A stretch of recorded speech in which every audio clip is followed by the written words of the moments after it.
تعال نشوف اليوم أسعار الخضار عندنا في السوق عشان نشوف أي طبخة بدنا نطبخها. ما كم الفجل يا أستاذ؟ 5 الراس. الراس الواحد ب5، يعني عشان بدك تاكل عدس بدك 5 6 روس بس عشان إيش؟ تاكل زي الناس. والحماصيص بكم هذه يا طيب؟ القية ب 25، يعني الكيلو بمليون. الكيلو بمليون، يعني بتحكي عن $30 حق الكيلو الحماصيص. والجزر جزر ب 60. 60 الكيلو. البصل ب 100 الكيلو. الكيلو ب100. وهي كمان كزبرة بكم الكزبرة؟ 200 الكيلو. كزبرة عروقة 200 شيكل الكيلو. وهي اللي هي الروكة بسموها ب 200 شيكل. 50 200 شيكل، يعني الوقية ب50 شيكل. نيجي للليمون، بكم الليمون؟ 60. 60 شيكل الكيلو. البتنجان تبع المقدوس 100. ب100. وهذا ايش هذا؟ سلق 80. هاي سلق الكيلو ب80. معناته اقل بيت في غزة، عايش في قطاع غزة، مش هيقدر يشتري اي اكل. أكيد زي ما شفتوا الأسعار كتير خيالية. أي بيت في قطاع غزة ما بيقدر إنه يشتريها. وأكيد المعلبات هي أرخص شيء بنقدر نشتريه، لأنه كل هذه المعلبات بتجينا مساعدات، لهيك بتكون بالسوق أسعارها رخيصة. فاليوم إن شاء الله راح أعمل معاكم أكلة فاصوليا على طريقة الحارة.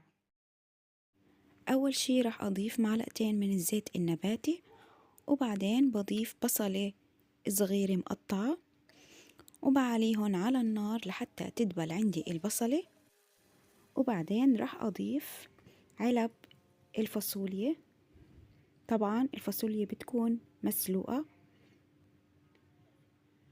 وراح أضيف البهارات، عبارة عن ماجي وفلفل أسود ورشة كاري ورشة إبهار الدجاج.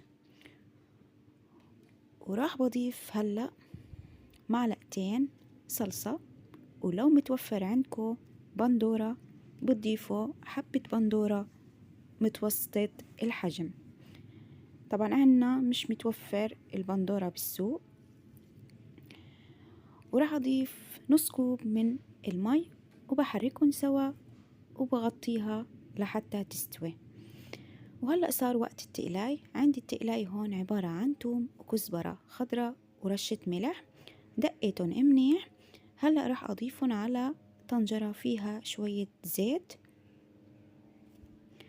وبعدين راح أبلش أقلي التقلاي على النار ولحتى تجهز عندي. راح بضيفها على الفاصوليا. عن جد ريحتها بتجنن، كتير كتير بتشهي. وهيك بقلب الفاصوليا مع التقلاي وبتركها شوي على النار. وهلأ بضيف رشة ملح وبتكون عندي الفاصوليا جاهزة للتقديم. وبعد هالأكلة الطيبة صار بدها شاي بالقرفة.